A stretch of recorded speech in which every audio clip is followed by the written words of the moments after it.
এটা পূর্ব নওয়াপাড়া গ্রাম, মঙ্গলকোট থানার অন্তর্গত। কি ঘটনা ঘটলো? আমাদের বিধায়ক ব্লক সভাপতির নেতৃত্বে আমাদের 31শে আগস্ট একটা মহামিছিলের ডাক দিয়েছিল। তার পরিপ্রেক্ষিতে আমরা অঞ্চল কমিটি মিলে একটা সিদ্ধান্ত নিয়েছিলাম যে সকলকেই সেই মিছিলে যেতে হবে। সেই জন্য আমরা বুথ কমিটি নিয়ে কালকে রাতের বেলায় আমরা বসেছিলাম যে কিভাবে লোকজন নিয়ে গিয়ে মিছিলটাকে সাফল্যমণ্ডিত করা হয়। কোথায় সেটা মিছিলটা হবে আমাদের মঙ্গলকোট মোড় থেকে নিয়ে। কোথায় বসেছিলেন? আমাদের এই যে খামার বাড়িতে পার্টি অফিস। তারপরে কি ঘটলো?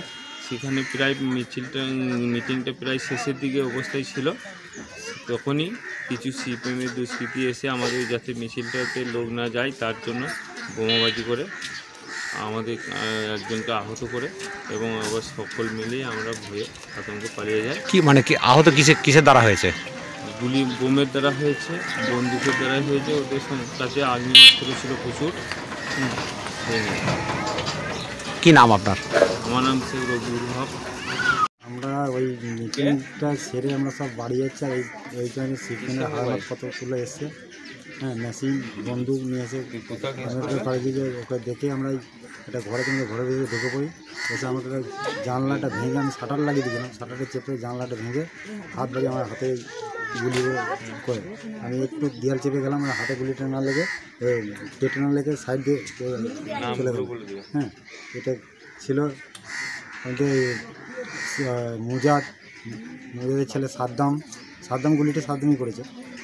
তারপরে আছে মুজাদ বোম মেরেছে, শামীম ও বোম মেরেছে। এইরকম করে ওদের মোটামুটি 15-20 জন ছিল। এইভাবে আরও মাল আমরা প্রচুর ভয়ের মধ্যেই রয়েছি।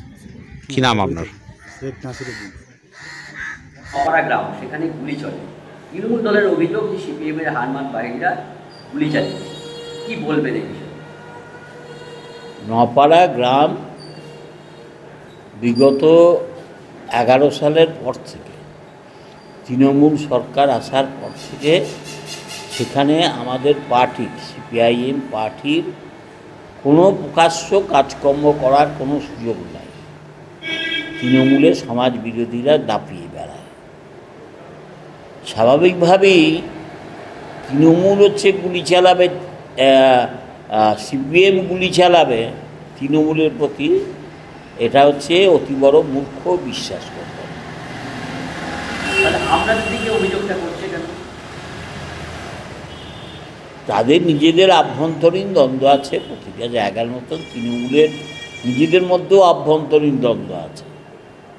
তা মূলত পঞ্চায়েত এবং অন্যান্য ক্ষেত্রে যে টাকা, সেই টাকার ভাগ বাটোয়ারা, তারই পরিণতি বিভিন্ন জায়গায় হচ্ছে, এখানেও হয়েছে। এর সঙ্গে সিপিএমের কোনো যোগাযোগ নেই? না, থাকার কোনো প্রশ্নই আছে না।